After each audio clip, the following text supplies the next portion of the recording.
நம்ம காலேஜுமே கிரீன் கேம்பஸா ஸ்டூடெண்ட்ஸ்க்கு ரொம்ப பிளசண்டான ஃபீலிங் தருது. நம்ம காலேஜ் ஆரம்பிச்ச ஒரு வருட காலத்திலேயே ரிசல்ட்ஸ்ல தமிழ்நாடு அளவுல 3வது இடம் வாங்கியிருக்கோம். Sir, as a student, we are facing both success and failures in our life. Everyone knows that our college is well known for top and consistent placement, sir. இப்போ ஆர்டிஃபிஷியல் இன்டெலிஜென்ஸோட வேலை வாய்ப்பு அதிகமாயிட்டே இருக்குங்க சார். டெக்கான் கிரானிக்கல், டைம்ஸ் ஆஃப் இந்தியாவில publish பண்ணாங்க. Super 50 காலேஜ்னு போட்டு அதுல நம்மளது 3வது இடத்துல இருந்து 6 வழிகளில் முயற்சி பண்ணீங்கன்னா கண்டிப்பா வெற்றி நிச்சயம். தோல்விங்கிறது வரவே வராது. நீங்கள கண்டிப்பா ஜெயிச்சிருவீங்க.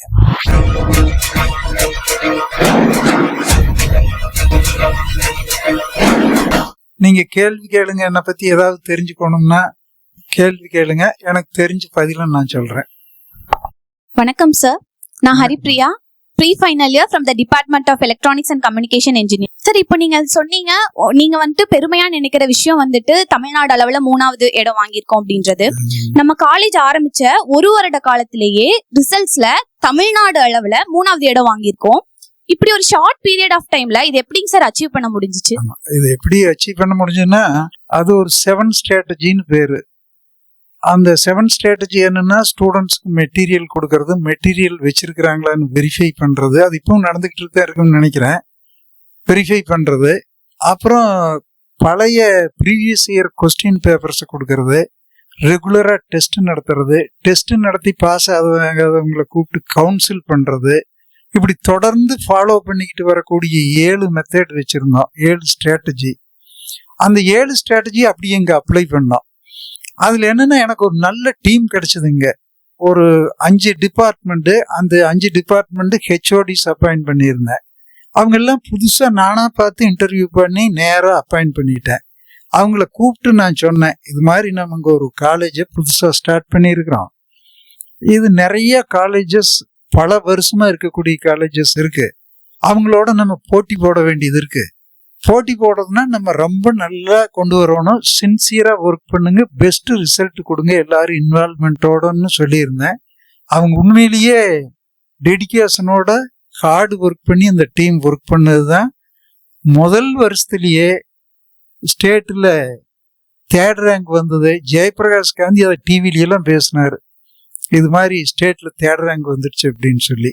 அதுதான் காரணம். இங்க இருந்த டீம் ரொம்ப டெடிகேட்டடா அருமையான ஒரு ஃபேக்கல்டி டீம் இருந்தது. அவங்களுடைய எஃபர்ட், ஸ்டூடெண்ட்னுடைய கோஆபரேஷன் எல்லாம் சேர்ந்து நம்ம அச்சீவ் பண்ண முடிஞ்சது. நன்றிங்க. தேங்க்ஸ்மா.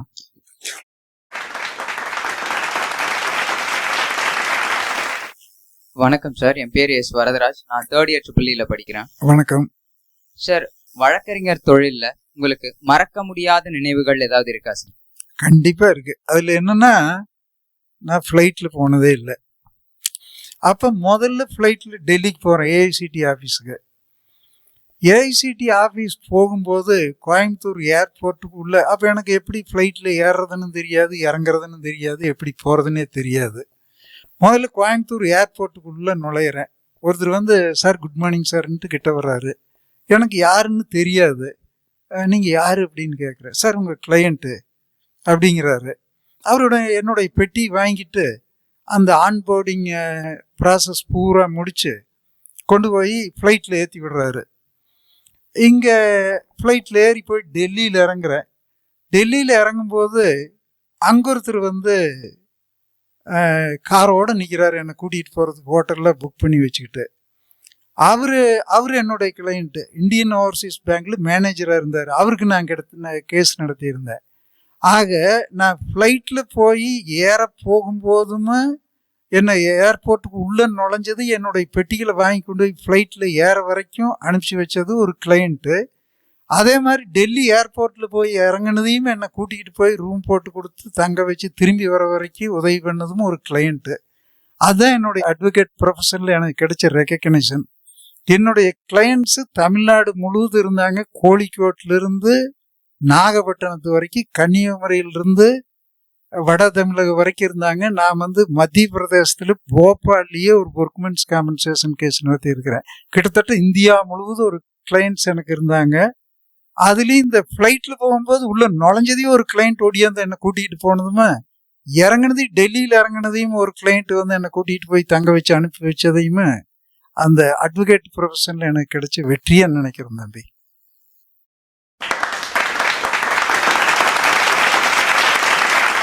வணக்கம் சார். நான் வர்ஷினி, ஃபர்ஸ்ட் இயர் சிஎஸ்சி டிபார்ட்மெண்ட்ல படிக்கிறேன் சார். உங்களுக்கு கடவுள் நம்பிக்கை இருக்காங்க சார்? நீங்க சாமி கும்பிடுவீங்களாங்க சார்? ஆமா, இது ஒரு நல்ல கேள்வியம்மா.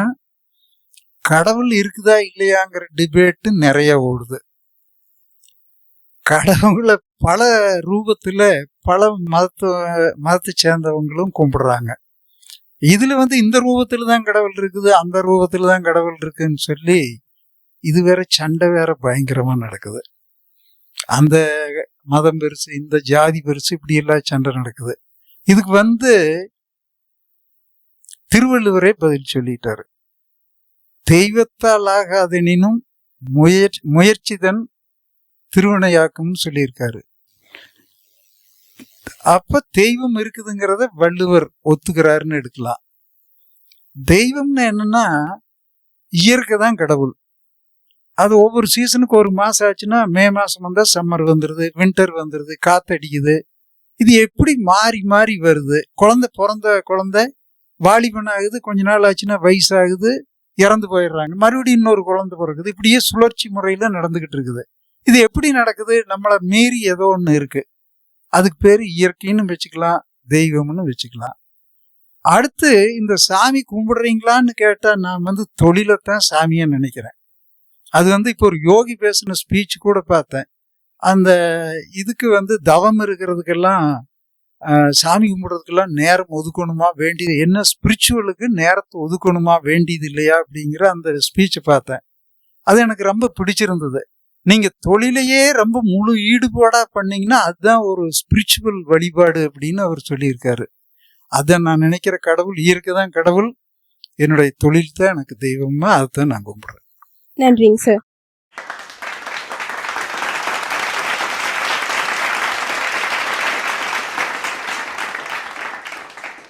Good morning, sir. Good morning. I'm Akash Anas, a first year student from AGS department. May I ask a question to you, sir? Yes.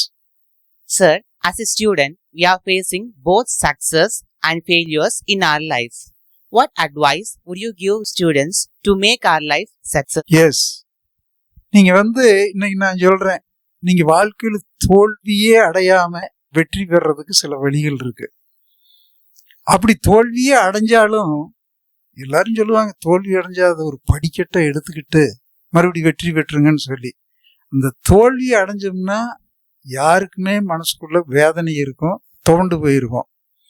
இப்ப எப்படி வெற்றி அடைகிறதுன்னு சொன்னா, தம்பி இருக்காரு, இவர் வந்து பிஇ முடிச்சுட்டு ஒரு தொழிலை தொடங்குறதுக்கு 1 கோடியில தொழிலை தொடங்குறாருன்னு வச்சுங்களேன். 1 கோடியில தொழிலை தொடங்குறதுக்கு முயற்சி பண்றாரு. அது 90 லட்சம் பணம் இவர்கிட்ட இருக்கு. இன்னும் 10 லட்சம் பணம் வேணும். இந்த பணத்தை எங்கிருந்து வாங்குறது அப்படின்னா, இவர் போய் ஒரே ஒரு சோர்ஸ்ல முயற்சி பண்ணாருன்னா இவர் தோல்வியும் அடையலாம், வெற்றியும் அடையலாம். அதனால என்ன பண்ணணும்னா, நீங்க எதை பண்ணினாலும் ஒரு 5 அல்லது 6 வழிகளில் முயற்சி பண்ணணும். ஒன்று, இவர் யாருக்கிட்ட பணம் கேட்கணும், ஃப்ரெண்ட்ஸ் கிட்ட கேட்கணும், சொந்தக்காரர்கிட்ட கேட்கணும், பேங்க்ல போய் லோன் அப்ளை பண்ணணும், அடுத்து ஃபைனான்ஸையும் பார்க்கணும், அதுக்கடுத்து இவர்கிட்ட இருக்கிற பொருள் எதையாவது கைமாற்றி விற்று பணம் புரட்ட முடியுமான்னு பார்க்கணும். இப்படி 5 சோர்ஸ்ல முயற்சி பண்ணுனா கண்டிப்பா ஏதோ ஒரு இடத்துல இருந்து பணம் கிடைக்கும். இது ஒண்ணு. அல்லது நீங்க மேல் படிப்புக்கு ஒரு வெளிநாட்டுல போய் படிக்கணும்னு ஒரு எண்ணத்துல இருக்கிறீங்கன்னு வச்சுக்கோங்களேன். பிஇ முடிச்சுட்டு வெளிநாட்டில் இருக்கிற ஒரு ரெப்யூட்டட் யூனிவர்சிட்டியில சேர்ந்து படிக்கணும்னு முயற்சி பண்ணீங்கன்னா, அது ஒரே ஒரு யூனிவர்சிட்டியில ஒரே ஒரு கோர்ஸை எடுத்துக்கிட்டு முயற்சி பண்றதை விட வெவ்வேறு நாட்டில் இருக்கக்கூடிய அதே அளவு தரமுள்ள வெவ்வேறு யூனிவர்சிட்டி தேர்ந்தெடுத்து 5-6ல நீங்க அப்ளை பண்ணி ட்ரை பண்ணணும். அப்போ ஏதோ ஒண்ணுல இடம் கிடைச்சிட்டு நீங்க எடுத்த முயற்சி வெற்றியா முடியும். இப்படி இந்த 5-6 சோர்ஸ்ல முயற்சி பண்ணி அது ஒரு வேளை 90% உங்களுக்கு தோல்வியில முடியாது, 90% வெற்றியில தான் முடியும். ஒருவேளை மறுபடியும் தோல்வி அடைஞ்சா இதே மாதிரி ஒரு 6 வழிகள்ல முயற்சி பண்ணீங்கன்னா கண்டிப்பா வெற்றி நிச்சயம். தோல்விங்கிறது வரவே வராது. நீங்கள கண்டிப்பா ஜெயிச்சிருவீங்க. Thank you, sir.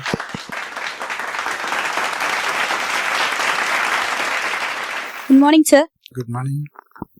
நான் ஜெயசுபிக்ஷா, கரண்டா 3rd இயர் இசி டிபார்ட்மெண்ட் படிச்சுட்டு இருக்கேன் சார்.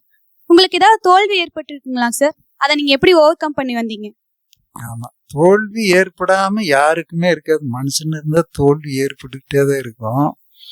இந்த தோல்வி ஏற்பட்டதுன்னா டிஜெக்ஷன் ஆகி தோண்டு போய் சில பேர் தலையில் கை வச்சுட்டு கொந்துருவாங்க. அப்படி உட்காரக்கூடாது. நான் தோல்விங்கிறது மனுஷனுடைய வாழ்க்கையில் வரக்கூடிய ஒன்றுங்கிறது எனக்கு நல்லா தெரியும். அது நடந்ததுன்னா சரி அடுத்து முயற்சி பண்ணுவேன் அப்படின்னு முயற்சி பண்ணுவேன். இதை விட இன்னொரு மெத்தட் இருக்கு. நம்ம கண்டிப்பாக வாழ்க்கையில் ஏதாவது ஒரு இடத்துலையாவது பாராட்டக்கூடிய சாதனைகளை நம்ம பண்ணியிருப்போம். உதாரணமாக கிளாஸில் ஃபஸ்ட்டு வந்திருப்போம், ஓட்டப்பந்தயத்தில் ஃபஸ்ட்டு வந்திருப்போம். இல்லைன்னா அப்பா சொல்கிற வேலையாவது உருப்படியாக பண்ணி அவர்கிட்ட பாராட்டு வாங்கியிருப்போம், அம்மா கிட்ட பாராட்டு வாங்கியிருப்போம். மற்றவங்க பாராட்டத்தக்க வகையில் ஏதாவது சில காரியங்கள் கண்டிப்பாக நம்ம பண்ணியிருப்போம், சாதிச்சிருப்போம். அதையெல்லாம் என்ன பண்ணுங்கன்னா ஒரு பேப்பரில் எழுதிக்கங்க, ஒரு ஃபோல்டரில் போட்டு டேபிளில் வச்சுக்கோங்க. நம்மளுக்கு தோல்வி ஏற்பட்டு துவண்டு போய் வேதனை அடையும் போது அதை எடுத்து பார்த்தீங்கன்னா இது மாதிரி தான் நம்ம தோல்வி அடைஞ்சு மறுபடியும் ரெக்கவர் ஆகி வந்தோம். அப்படி நீங்கள் தோல்வி அடைஞ்சு ரெக்கவர் ஆகி வந்தது, மறுபடி பாராட்டப்பட்டது, வெற்றி அடைஞ்சது, இதையெல்லாம் பார்த்தீங்கன்னா அந்த தோல்வியினுடைய வலி குறைஞ்சி போயிடும். நீங்கள் மறுபடியும் மீண்டும் மீண்டும் முயற்சி பண்ணக்கூடிய சக்தி, எனர்ஜி அதிலிருந்து கிடைக்கும். நீங்கள் அப்படி ட்ரை பண்ணி பாருங்கம்மா. Thank you sir. Right, thank you. Very good morning, sir. Good It's a morning. pleasure meeting you. I'm Dividashni from 1st year CSE department, sir. Yes. And sir, நீங்க சொன்ன மாதிரி இங்க இருக்க மோஸ்ட் ஆஃப் த ஸ்டூடெண்ட்ஸ்க்கு அவங்க கோல் அச்சீவ் பண்ணது பெரிய தடங்களா இருக்க ஒரு விஷயம்னா அது ஃபெயிலியர் தான். அதை ஓவர் கம் பண்றதுக்கான சில டிப்ஸ் சொல்லுங்க சார். ஃபெயிலியரை ஓவர் கம் பண்ணுறதுக்கு 6 வழியிலும் முயற்சி பண்ணுங்க, 5-6 வழியிலும் முயற்சி பண்ணுங்க. 5-6 வழியிலும் முயற்சி பண்ணி மறுபடியும் தோல்வி அடைஞ்சா மறுபடியும் முயற்சி பண்ணுங்க. தோல்வி ஒன்றும் பெருசாக எடுத்துக்காதீங்க. தோல்விங்கிறது லைஃபினுடைய ஒரு பார்ட்டு. அதனால நம்ம காலையில் வந்துருச்சு 10 வேலை செஞ்சோம்னா அதில் 2-1 தோல்வி வரும். அது நான் ரொம்ப சிந்திப்பேன். அது நான் பல இன்டர்வியூவில் நான் சொல்லியிருக்கிறேன். அந்த வேலை செய்யறதுக்கு முன்னாடி ரொம்ப யோசிச்சு இப்படி பண்ணால் இப்படி வரும் அப்படிங்கிறத ரொம்ப யோசனை பண்ணி பண்ணீங்கன்னா உங்களுக்கு தோல்வியே வராது. சிந்திக்கிறது பயங்கர வெற்றி கொடுக்கும். அதனால சிந்திக்க ஆரம்பிங்க. சிந்திச்சிங்கன்னா கண்டிப்பாக வெற்றி கிடைக்கும். நான் சொல்கிற மாதிரி 5-6 முறையில் முயற்சி பண்ணணும். ஒன்றே எடுத்து முயற்சி பண்ணிட்டு அதில் தோல்வி அடைஞ்சிட்டுன்னா ரொம்ப மனசுடைஞ்சு உட்காந்து கூடாது. விடாத முயற்சி பண்ணிக்கிட்டே வரணும்மா. Thank you sir. தேங்க்யூ.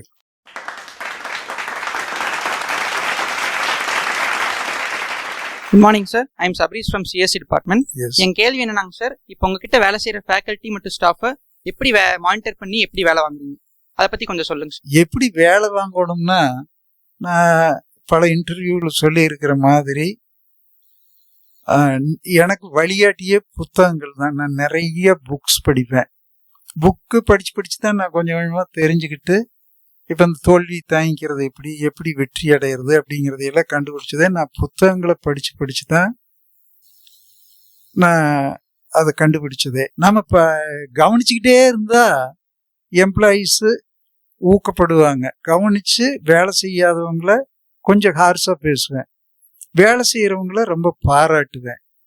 அப்புறம் மனுஷனில் நிறையா வகை உண்டு.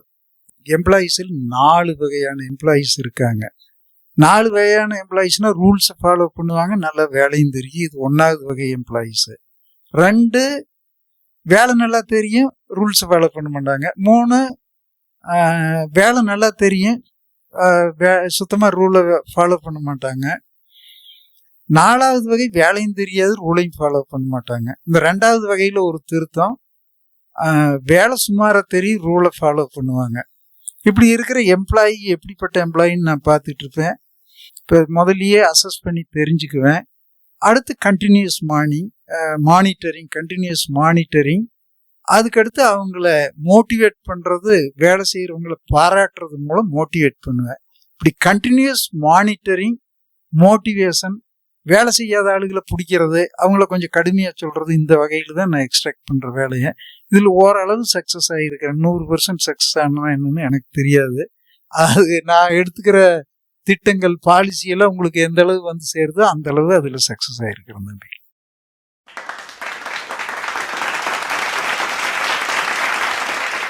Warm greetings, sir. I'm Zaira from first year CSE department. Good morning. You have started 2 colleges and running them successfully. So what's your future plan, sir? என்னுடைய ஃபியூச்சர் பிளான் என்னன்னா இந்த காலேஜை expand பண்றது, அதுபோக உங்களை எல்லாம் பெரிய ஆளாக்குறது, அது என்னுடைய ஃபியூச்சர் பிளான். நீங்க எல்லாம் பெரிய பெரிய நிறுவனங்கள்ல பெரிய சம்பளத்தில் சேரணும், இது ஒன்று. நீங்க எல்லாம் பெரிய இண்டஸ்ட்ரியலிஸ்ட் ஆகி இங்கேயே வந்து கெஸ்டா வரணும். கெஸ்டா வந்து எல்லாரும் ரொம்ப பாராட்டி மாலை போடுற அளவு நீங்க வளரணும். அடுத்து பெரிய படிப்பாளி ஆகணும். இப்படி நீங்க உங்களை எல்லாம் பெரிய மனுஷன் ஆக்குறது என்னுடைய ஃபியூச்சர் பிளான் தான். Thank you, sir. வணக்கம் சார், நான் சங்கமிங் சார். ஃபர்ஸ்ட் இயர் ஐடி படிச்சுட்டு இருக்கேங்க சார். இப்போ ஆர்டிஃபிஷியல் இன்டெலிஜென்ஸோட வேலை வாய்ப்பு அதிகமாயிட்டே இருக்குங்க சார். இதனால இன்ஜினியரிங் படிக்கிற மாணவர்களோட எதிர்காலமும் வளர்ச்சியும் எப்படி இருக்கும்னு நீங்க நினைக்கிறீங்க சார்? இது உண்மையிலேயே நீங்களும் அதை நினைச்சு பாக்குறீங்களேன்னு தெரியல. உதாரணமா இந்த எழுதுற பொருள்களை நீங்க எடுத்துக்கிட்டீங்கன்னா முதல்ல ஓலையில ஆணி மாதிரி வச்சு எழுதுவாங்க. அதுக்கு வந்து அந்த ஓலையில கைத்துல கட்டி இருக்கிறது பேர் ஏடு அப்படின்னு சொல்லுவாங்க.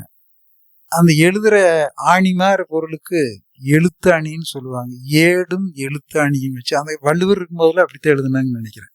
ஒரு ஓலையில இதுல ஆணி மாதிரி எழுத்தாணி வச்சு எழுதுற முறை இருந்தது. அதுக்கு பின்னாடி என்ன வந்ததுன்னா பேப்பரும் பேனாவும் வச்சு எழுத ஆரம்பிச்சாங்க. அதுக்கு அடுத்து இந்த டைப் மிஷின் ஒன்று வந்தது. கடன்னு அடிச்சிருவாங்க. அது 3வது மெத்தட் வந்தது. அதுக்கு பின்னாடி இப்ப பாத்தீங்கன்னா எல்லா இடத்துலயும் கம்ப்யூட்டர்ல தான் டைப் அடிக்கிறாங்க. ஆக எப்ப ஏடும் எழுத்தாணியும் வச்சு எழுதப்பட்ட விஷயம் இன்னைக்கு கம்ப்யூட்டர் மூலமா வேகமா அடிக்கப்படுது. இது வந்து இதுதான் இன்ஜினியரிங். இன்னும் கிட்டத்தட்ட சொல்ல போனா இன்ஜினியரிங் தான் இப்ப உலகத்தை ரூல் பண்ணிக்கிட்டு இருக்கு. உலகத்தையே ரூல் பண்றது இப்ப இன்ஜினியரிங் தான் இருக்கு. அப்ப எழுதுற முறையில ஏடும் எழுத்தாணியிலிருந்து கம்ப்யூட்டருக்கு வந்திருக்கிறோம். அதே மாதிரி கம்யூனிகேஷன் பார்த்தீங்கன்னா முதல்ல புறாவினுடைய காலில் எழுதி கட்டி விட்டுருவாங்க. வசதி இருக்கிறவங்க அரசன் கூட்டம் எல்லாம் போனதை நீங்க கட்டி விட்டதா கேள்விப்பட்டிருக்கீங்க. அந்த புறா பறந்து போய் அடுத்த அரசனுடைய அரண்மனையில் கோருவ அதனுடைய காலில் இருக்கிற பேப்பர் எடுத்து படிக்கிற முறை இருந்தது. அதுக்கு பின்னாடி பேனாவில் லெட்டர் எழுதி தபாலில் போடுவாங்க.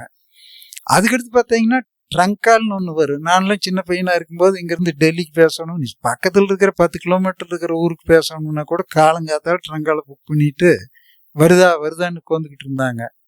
இப்போ வந்து ஒரே நிமிஷத்துல பேசக்கூடிய அளவில் வாட்ஸ்அப் காலு, மெயிலு இதெல்லாம் வந்துச்சு. ஒரே நிமிஷத்துல இங்கிருந்து மெசேஜை நம்ம யூஎஸ்ஏவுக்கு அனுப்ப முடியும். ஆக கம்யூனிகேஷன் இப்படி டெவலப் ஆச்சு, எழுதுற முறைகள் மாறி போச்சு. ஆக என்ஜினியரிங்கிறது ஏடு எழுத்தாணியும் கண்டுபிடிச்சதும் ஒரு இன்ஜினியரிங் தான். கம்ப்யூட்டர்ல டைப் படிக்கிறதும் ஒரு இன்ஜினியரிங் தான். வாட்ஸ்அப் காலில் பேசுறதும் ஒரு இன்ஜினியரிங் தான். புறாவை பறக்க விட்டு கம்யூனிகேட் பண்றதும் ஒரு இன்ஜினியரிங் தான். ஆனா என்ஜினியரிங் என்னைக்குமே உலகம் இருக்கிற காலத்து வரைக்கும் இருக்கும். அதனால என்ஜினியரிங் நாளுக்கு நாள் வளரும்மா. நன்றிங்க sir. Thank you.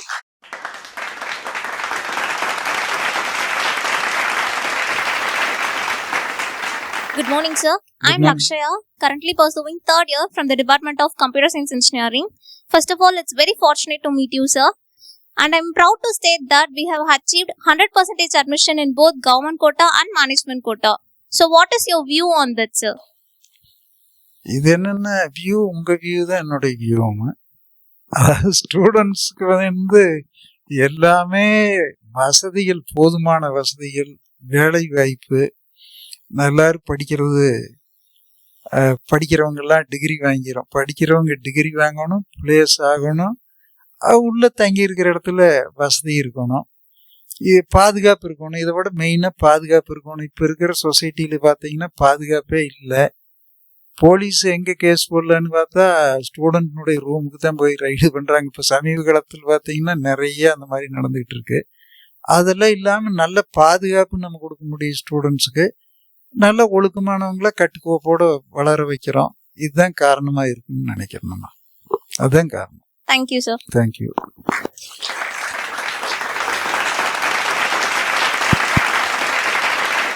Good morning, sir. Good morning. This is Christina from third year CSE department, sir. Yes. Sir, everyone knows that our college is well known for top and consistent placement, sir. So, what strategy behind this, sir? ஆமாம், இது ஒரு ஸ்ட்ராட்டஜியும் இல்லை. அது நீங்கள் உங்களுக்கே நல்லா தெரியும், நீங்கள் தான் காரணம். அதாவது பிளேஸ்மெண்ட்டுக்கு முக்கியமாக என்னென்னா 3 விஷயங்கள்: aptitude, problem solving skill, 2 coding, 3 soft skill. Soft ஸ்கில்லுங்கிறது உங்களை நீங்கள் எப்படி மார்க்கெட்டிங் பண்ணிக்கிறீங்க, எப்படி கம்யூனிகேட் பண்ணுறீங்க, எப்படி பேசுகிறீங்க அப்படிங்கிற விஷயங்கள். இது எல்லாம் நம்ம சொல்லி கொடுக்குறோம் ட்ரெயினர்ஸை யூஸ் பண்ணி. அதுக்கடுத்து நம்ம ஓரளவுக்கு ஒரு ஒழுக்கம் கட்டுப்பாடாக இங்கே கொண்டு வந்துடுறோம். ஒழுக்கம் கட்டுப்பாடாக ரெகுலராக கிளாஸுக்கு வர்றது, ஓரளவு படிக்கிறது, இந்த ஒரு கட்டுப்பாட்டுக்குள்ளே கொண்டு வர்றதுனால இந்த கம்பெனிக்காரர் கூட்டம் ஓரளவுக்கு ஒரு கட்டுப்பாடான ஒழுக்கமான ரெகுலராக வர்ற கேண்டிடேட்ஸ் மற்ற இடங்கள்ல கிடைக்கிறது இல்லை. அவங்களும் ஆள் கிடைக்காம தடுமாறிக்கிட்டு இருக்கிறாங்க. ஆக நம்ம அந்த கம்பெனியில் எதிர்பார்க்கக்கூடிய தகுதியை நம்ம உருவாக்கிடுறதுமே, இந்த மாதிரி நான் சொன்ன 2-3 கோடிங் எல்லாம் பழக்கி விட்டுறதுமே இண்டஸ்ட்ரியினுடைய எக்ஸ்பெக்டேஷன் நம்ம ஃபுல்ஃபில் பண்ணுறதுனால படிப்படியாக நிறைய கம்பெனிகள் வந்து பழகிட்டாங்க. டாப் எம்என்சிஸ், உலகத்தில் இருக்கிற எல்லா டாப் எம்என்சியும் இங்கே வர்றாங்க. Thank you, sir.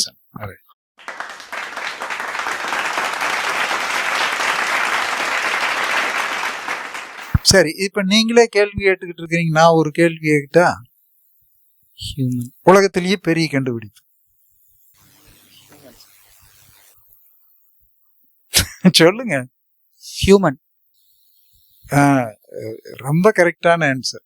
Human sir. ஆமா, ஹியூமன் தான். பல பேர் என்ன சொல்லுவாங்க, ஏரோப்ளான் பெரிய கண்டுபிடிப்பு, கூகுள் மேப் பெரிய கண்டுபிடிப்பு, செல்போன் பெரிய, இதெல்லாம் உண்மையிலேயே கண்டுபிடிப்பு. ஆனா அதை கண்டுபிடிச்சது யாரு? Human. Very good, very good. உங்க பேர் என்ன தம்பி? விஷால் அரவிந்தன் சார். எந்த department? EC department. AC. Very good, nice. Thanks.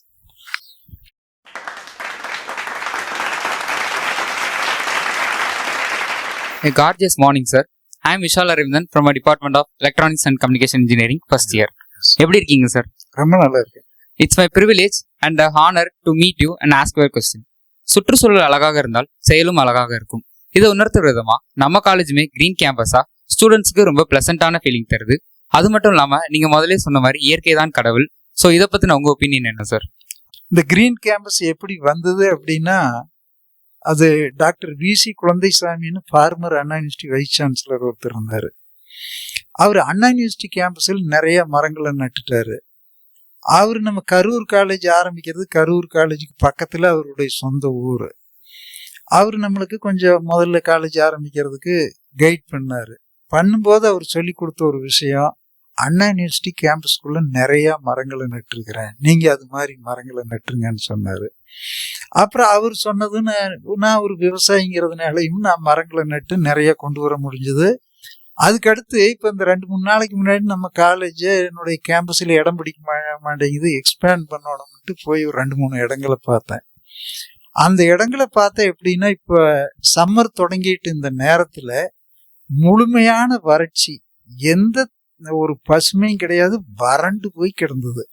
அதை முடிச்சுட்டு நம்ம காலேஜுக்குள்ளே வந்து பார்த்தேன். ரொம்ப மனசெல்லாம் ரொம்ப சந்தோஷமா இருந்தது. இதையே தான் முதல்ல ஒரு டிஆர்ஓ எல்லா காலேஜையும் போய் இன்ஸ்பெக்ஷன் பண்ணிட்டு வந்தாங்க. பண்ணி முடிச்சுட்டு நம்ம காலேஜுக்குள்ளே வர்றாங்க. வந்தவங்க சுற்றி பார்த்துட்டு வந்து கடைசியில் என்னுடைய ஆஃபீஸ்க்கு வந்தாங்க. எப்படிங்க மேடம் இருக்குது காலேஜ் அப்படின்னு. சார், உண்மையிலேயே உங்கள் காலேஜுக்கு வந்த பிறகு தான் மனசெல்லாம் ரொம்ப சந்தோஷமா இருக்குது அப்படின்னு ஒரு இன்ஸ்பெக்ஷனுக்கு வந்தவங்க இப்படி சொன்னது எனக்கு ரொம்ப பெருமையாக இருந்தது. எப்படி இப்படி சொல்கிறீங்களே அப்படின்னு. எங்கே போனாலும் ஒரே வறண்டு போய் ரொம்ப ட்ரையாக இருக்குதுங்க. வெயில் வேறு ரொம்ப சம்பரில் போட்டு பயங்கரமாக அடிக்குது. ஆனால் இங்கே வரும்போதும் பூரா மரம், காலேஜ் பூரா சுற்றி பார்த்துட்டேன், ஒரே சந்தோஷமா இருக்குது, உங்கள் காலேஜ் ரொம்ப நல்லா இருக்குது. அதுதான் அவங்க inspection report.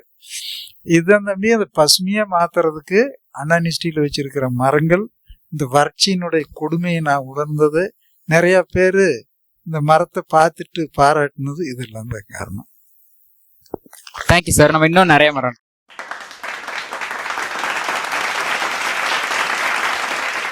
Good morning sir. நான் மோகன Prakash, third year computer science engineering டிபார்ட்மெண்ட்டில் படிக்கிறேன். சார், இப்போ சில ஸ்டூடெண்ட்ஸ் வந்துட்டு ஒரு ஐடி கம்பெனியில் பிளேஸ் ஆகணும் அப்படின்றதை தாண்டி ஒரு பிஸ்னஸ் ஸ்டார்ட் பண்ணணும் அப்படின்ற ஒரு ஐடியாலஜியில் இருக்காங்க. ஸோ அந்த மாதிரி இருக்க ஸ்டூடெண்ட்ஸ்க்கு உங்களோட பீஸ் ஆஃப் அட்வைஸ் என்னவா இருக்கும் சார்? ஒன்று தொழிலதிபர் ஆகிறது, இன்னொன்று அதில் ஒரு நல்ல பொசிஷன் உள்ள வேலைக்கு சேர்றது இப்படின்னு எடுத்துக்கலாம். வேலை கிடைச்சிட்டு தானே பெரும்பகுதியானவங்க இது வேலைக்கு போகிறதுக்காகத்தான் படிப்பாங்க. தொழிலதிபர் ஆகணும்னு நினச்சிக்கிட்டு எத்தனை பேர் இருக்கிறீங்க சொல்லுங்களா? கை தூக்கி பார்க்கலாம். ஆமாம், தொழிலதிபர் ஆகலாம், அது ஒன்றும் பெரிய கஷ்டம் கிடையாது. கை கேள்வி. அந்த தொழிலதிபர் ஆகிறதுனா நீங்கள் முதல்ல கஷ்டப்படுறதுக்கு ரெடி ஆகிக்கணும். அதாவது தோல்வியும் துன்பத்தையும் தாங்கிறதுக்கு ரெடி ஆகிக்கணும். அப்புறம் நீங்கள் நினைக்கிற மாதிரி இருக்க முடியாது. நினைக்கிற மாதிரி இருக்க முடியாதுன்னு சொன்னால் நீங்கள் ஒரு இடத்துக்கு போகணும்னு நினச்சா அந்த அன்னைக்கு அந்த இடத்துக்கு போக முடியாது. நீங்கள் நினைக்கிற மாதிரி உங்கள் வாழ்க்கையை நீங்கள் சந்தோஷம்னு நினைக்கிறது, அதாவது ஒரு ஃபங்க்ஷனுக்கு போகிறது, ஒரு கண்டலன்ஸுக்கு போகிறது உட்பட அது ரெஸ்ட்ரிக்ட் ஆகும் ஒரு தொழிலுக்கு வந்துட்டிங்கன்னா. அப்போ அவமானத்தையும் துன்பத்தையும் கஷ்டத்தையும் தோல்வியும் தாங்கிற வலிமை யாராருக்கெல்லாம் இருக்குதோ அவங்கெல்லாம் தொழிலதிபர் ஆகலாம். அப்போ நீங்கள் நான் சொன்ன மாதிரி மறுபடியும் முயற்சி பண்ணிக்கிட்டே இருந்தீங்கன்னா அதில் வெற்றி பெற முடியும். தொழிலதிபர் ஆகிறது ரொம்ப கஷ்டம் கிடையாது. முதல்ல ஆரம்பத்தில் கஷ்டம் இருக்கும். எந்த தொழிலதிபருக்குமே ஆரம்ப காலத்தில் உழைப்புக்கு தகுந்த வருமானம் வராது. கொஞ்ச நாள் கழிச்சதையுமே அந்த மத்திய பகுதியில் ஓரளவுக்கு வருமானம் வரும். கடைசியாக நல்ல வருமானம் வரும். இதுதான் நான் சொல்கிற அட்வைஸ். தொழிலதிபர் ஆகிறவங்க விரும்புகிறவங்க துன்பத்தையும் வலியையும் வேதனையும் தாங்கக்கூடிய சக்தி இருக்கணும். முதல்ல எடுத்ததே லாபம் வரும்னு எதிர்பார்க்க கூடாது. அந்த லாபம் காலப்போக்கில் கண்டிப்பாக கிடைக்கும். எல்லாரும் ட்ரை பண்ணி பாருங்க. தேங்க்யூ. தேங்க்யூ.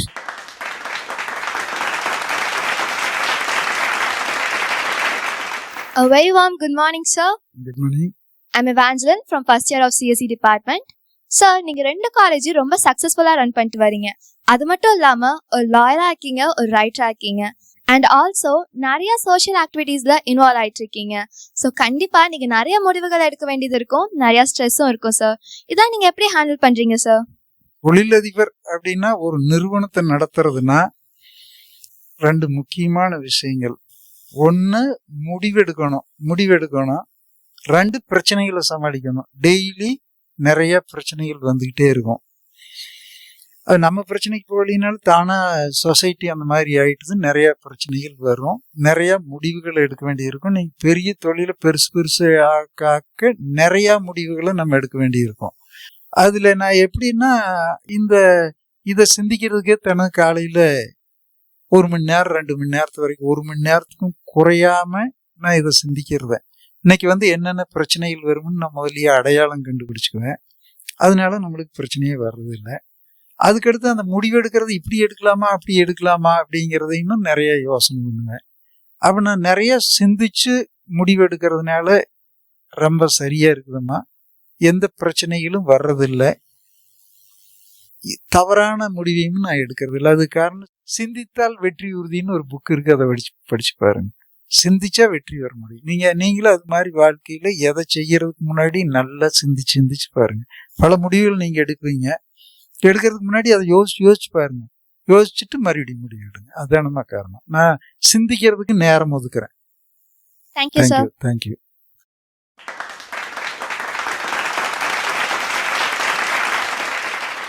வணக்கம் சார். வணக்கம். நான் Sham, first year CSC. Sir, நீங்க நிறைய புக்கு படிப்பீங்கன்னு நான் கேள்விப்பட்டிருக்கேன். அது உங்க ஹாபின்னு நீங்க சொல்லியிருக்கீங்க.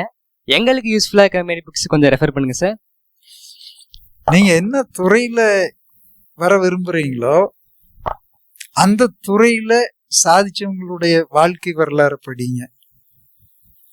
அது நீங்க அந்த துறையில கண்டிப்பா முன்னுக்கு வர்றதுக்கு உதவியா இருக்கும்.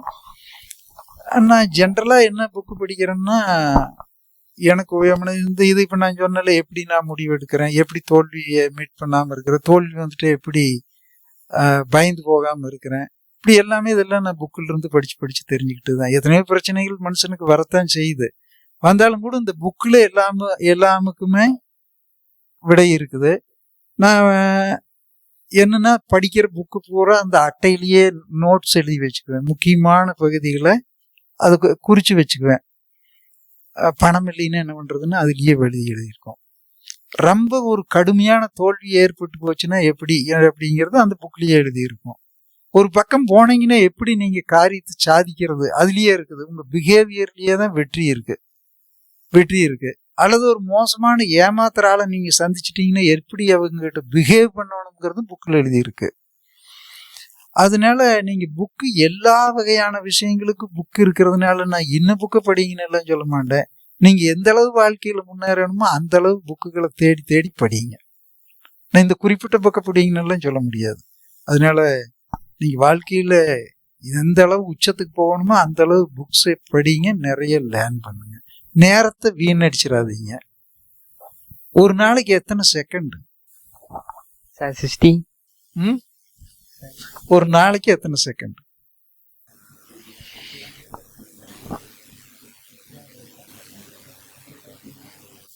$3400. 84,200 செகண்டா இருக்கும். இந்த 84,600 செகண்ட் தான். ஆனால் வெறும் 84,600 முடிஞ்சு போச்சுன்னா ஒரு நாள் முடிஞ்சுது. அது 30 தடவை முடிஞ்சு போச்சுன்னா மாதம் முடிஞ்சுது. ஒரு 100 வருஷம் அது மாதிரி தான். 365 × 100 அவ்வளவு செகண்டு தான் இருக்குது. அதனால நீங்கள் ஒரு செகண்டை வேஸ்ட் பண்ணீங்கனாலும் 1,00,000 வேஸ்ட் பண்ணதோட மோசம். அதனால வாழ்க்கையில் ஒரு செகண்டை கூட வேஸ்ட் பண்ணிடாதீங்க. முயற்சி பண்ணுங்க, முன்னேறுங்க. கண்டிப்பாக முன்னேறிடுவீங்க. நீங்கள்லாம் எதிர்பாராத உயரத்தை கண்டிப்பாக அடைஞ்சிருவீங்க. முயற்சி பண்ணீங்கன்னா தன்னம்பிக்கையோட முயற்சி பண்ணுங்க. டைமை வேஸ்ட் பண்ணிடாதீங்க. நல்லது. தேங்க்யூ.